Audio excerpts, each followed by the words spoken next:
एक बार फिर आप सभी व्यूअर को मेरा नमस्कार, आदाब एवं सत श्री अकाल। मैं डॉक्टर विजय वर्मा एक बार फिर एक और केस के साथ आपके सामने हाजिर हो रहे हैं। आज हमने जो केस लिया है वो बेसिकली लिया है रिटेंशन ऑफ प्लेसेंटा के रीजन के बारे में। मतलब क्या क्या कारण हैं जिसकी वजह से हमारा जो प्लेसेंटा होता है या जो जेर होता है, जिसको देसी भाषा में बोला जाता है, ये हमारा जो पशु बच्चा दे देता है उसके बाद से नहीं गिरता है। हमारे सभी व्यूअर, हमारे सभी किसान भाई अगर इस बात को जान जाएंगे तो काफ़ी हद तक मैनेजमेंट की सहायता से इन कारणों को पहले ही दूर कर लें, जिसकी वजह से ये सारी समस्या का सामना उनको ना करना पड़े। आगे बढ़ने से पहले यदि आप हमारे चैनल पर नए हैं तो सबसे पहले हमारे चैनल को सब्सक्राइब कर लें। रेड कलर का जो आपका बेल आइकन है उसको क्लिक कर लें, उसको प्रेस कर दें, ताकि हमारे सभी वीडियो जो भी हम अपने चैनल पर लोड करें उसकी नोटिफिकेशन आप तक पहुंच जाए। अब हम बात करेंगे कि कारण क्या है, और मैं जो रीजन बताऊंगा, जो कारण बताऊंगा, वो जो सबसे महत्वपूर्ण कारण है उसको सबसे पहले बताऊंगा, और उनका ऑर्डर भी वही है।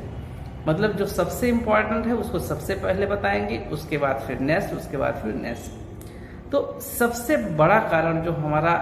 रिटेंशन ऑफ प्लेसेंटा में होता है,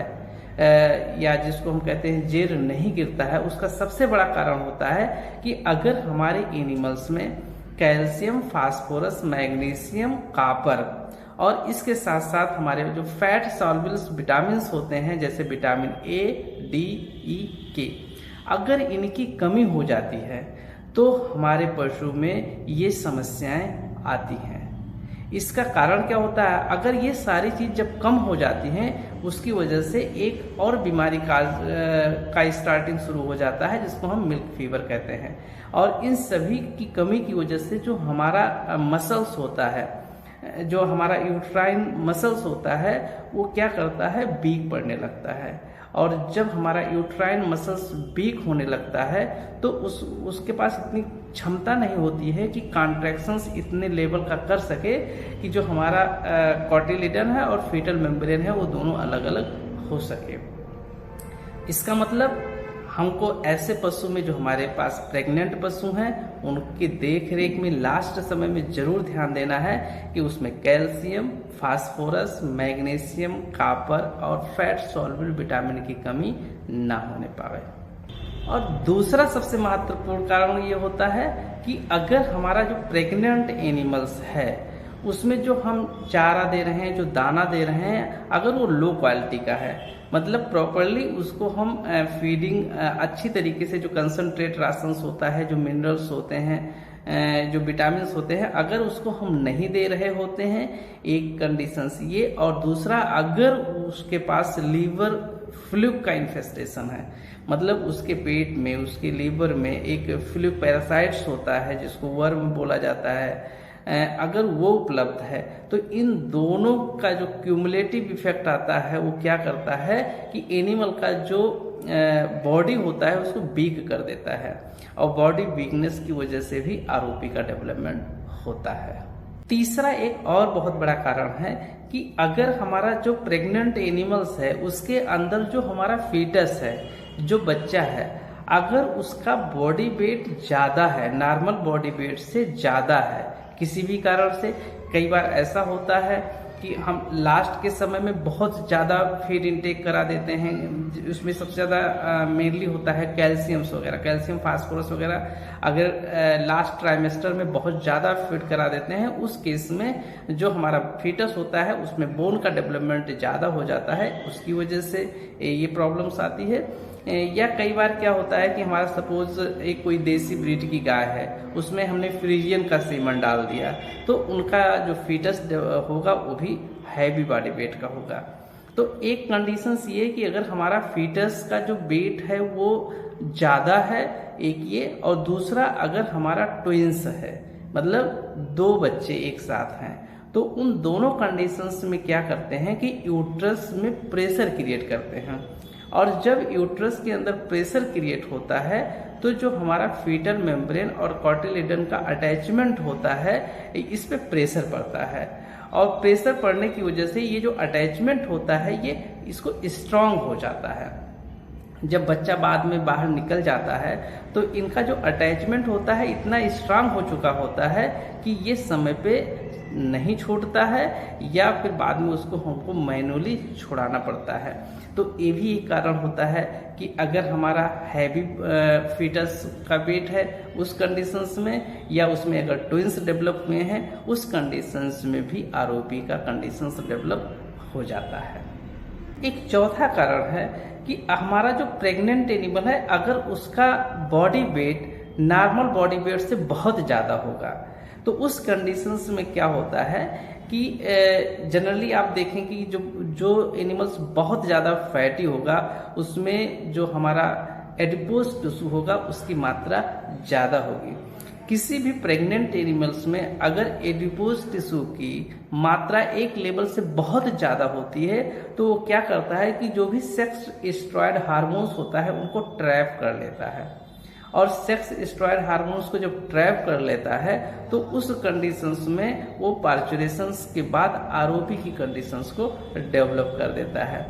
इसलिए जो भी प्रेग्नेंट एनिमल्स होते हैं, अपने सभी किसान भाइयों को और सभी व्यूअर को ये बताना चाहेंगे कि प्रेगनेंसी के दौरान हमेशा आप अपने नज़दीकी जो भी रजिस्टर्ड पशु चिकित्सक हैं उनसे मिलकर उनकी सलाह पर उसको क्या खाना देना है, क्या चारा देना है, क्या दाना देना है, कब उसको मिनरल्स देना है, कब उसको विटामिन्स देना है,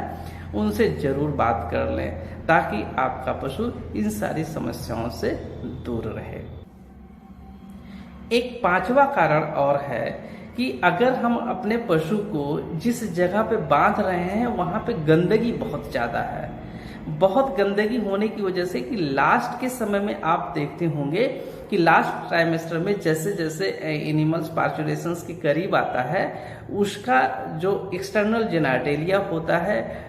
वो थोड़ा सा उसमें देखते हैं कि बाहर के कंटामिनेशन होने की प्रोबेबिलिटी ज़्यादा हो जाती है। अगर नीचे गंदगी ज़्यादा होगा तो वो इन्फेक्शंस अंदर जाने की संभावना बढ़ जाती है। उस केस में क्या होता है कि जो इन्फेक्शन सेटअप होता है वो जो हमारा कार्टिलेडन्स और फीटल मेम्ब्रेन्स होता है उस जंक्शन पे इन्फेक्शन सेटअप होता है और वो क्या करता है उस समय इन्फ्लामेशंस काज करता है और उस इन्फ्लामेशंस की वजह से जो कार्टिलेडन्स और फीटल मेम्ब्रेन्स है वो आपस में बहुत टाइटली ज्वाइंट हो जाते हैं।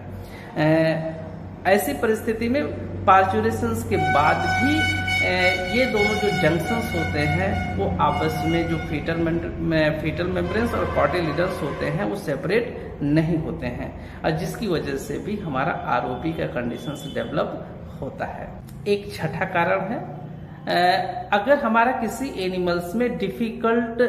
बर्थ हो रहा है, मतलब आसानी से बच्चा बाहर नहीं आ रहा है या डिस्टोकिया का केस है, उस कंडीशंस में हमारा जो यूट्रस होता है जब हम खिंचाव करते हैं बच्चे को तो जो यूट्रस होता है वो स्ट्रेस में चला जाता है और यूट्रस जब स्ट्रेस में जाता है तो हमारा जो कार्टिलेडन और फीटल मेम्ब्रेन का कैरेंकल्स होता है उस कंडीशंस में वहाँ पे प्रेशर बहुत ज़्यादा होता है और कहीं पर भी जो लाइव टिश्यू होते हैं अगर प्रेशर से ज़्यादा बार बार उस जगह पे होगा तो वहाँ पे ऑटोमेटिकली इन्फ्लेमेशंस क्रिएट हो जाता है और इस इन्फ्लेमेशंस से भी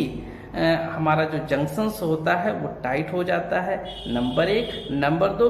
यूट्रस पे इतना स्ट्रेस पड़ जाता है कि यूट्रस की जो मसल्स होती है वो वीक हो जाती है, उसमें कॉन्ट्रैक्शंस जितना होना चाहिए उतना कॉन्ट्रैक्शंस नहीं हो पाता है। इन दोनों का जो क्यूमुलेटिव इफेक्ट आता है वो ये बनता है कि आरओपी के कंडीशंस डेवलप हो जाता है।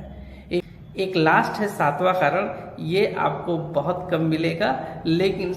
कई बार आप देखते हैं कि जब बच्चा देने वाला एनिमल्स होता है उसके 15 दिन पहले या 10 दिन पहले, एक हफ्ता पहले वो चारा दाना छोड़ने लगता है। अगर कोई बीमारी हो सकती है, कोई और कारण हो सकता है, तो उस कंडीशंस में अगर हम हाई अमाउंट्स में एंटीबायोटिक्स बार बार यूज करते हैं तो उस एंटीबायोटिक के बार बार यूज करने की वजह से भी कई सारे केस ऐसे होते हैं जिसमें आरओपी का कंडीशंस डेवलप हो जाता है। मैं अपने सभी व्यूअर को, अपने सभी किसान भाइयों को ये जरूर बताना चाहूँगा, आप अगर ध्यान से कारण जान जाएंगे तो काफी हद तक उस कारण को आप पहले ही निवारण कर लें। अगर पहले निवारण कर लेंगे तो आरोपी का कंडीशंस डेवलप नहीं होगा। और एक चीज और ये जरूरी भी है, क्योंकि अगर आरोपी का केस डेवलप होता है तो सबसे ज्यादा अगर प्रॉब्लम्स आती है वो कई जगह पे किसान को झेलना पड़ता है। सबसे पहला उसका दूध का सिस्टम पूरा तबाह हो जाता है। दूसरा सिस्टम क्या होता है कि जो हमारा यूट्रस होता है उसमें मेट्राइटिस होने लगती है, उसमें इन्फेक्शन सेटअप हो जाता है। फिर वो जो एनिमल्स होता है वो सही से खाना नहीं खाएगा और कमजोर होने लगेगा। उधर दूध गया, उधर एनिमल आपका कमजोर हो गया। और एक ये और बीमारी को जो दावत देता है वो होता है मेस्टाइटिस। तो रही सही कसर किसान की जो पूरा कर देता है वो मेस्टाइटिस पूरा कर देता है। इसलिए मैं अपने सभी किसान भाइयों को बताना चाहूंगा कि इस कारणों को जानें और इस कारणों को जान करके समय से पहले इसका निदान कर लें, ताकि हमारे पशु में जेर न गिरने की समस्या डेवलप ही ना हो। मैं अपने सभी किसान भाइयों को कह रहा हूं कि आप अगर अवेयर नहीं होंगे तो पशुपालन में आप कोई भी बेनिफिट नहीं उठा पाएंगे। क्योंकि अगर आपको दवा कराने की नौबत आने लगी तो फिर आपका जो बेनिफिट होगा, जो प्रॉफिट आप निकालते हैं वो आप नहीं निकाल पाएंगे। इसलिए आपका मैनेजमेंट परफेक्ट होना चाहिए। अगर आपका मैनेजमेंट परफेक्ट होगा तो आपका एनिमल बीमार नहीं होगा, और अगर आपका एनिमल बीमार नहीं होगा तभी आप पशुपालन में एनिमल को पाल करके, चाहे वो किसी भी टाइप का फार्मिंग आप कर रहे हो, उससे बेनिफिट आप उठा सकते हैं। आगे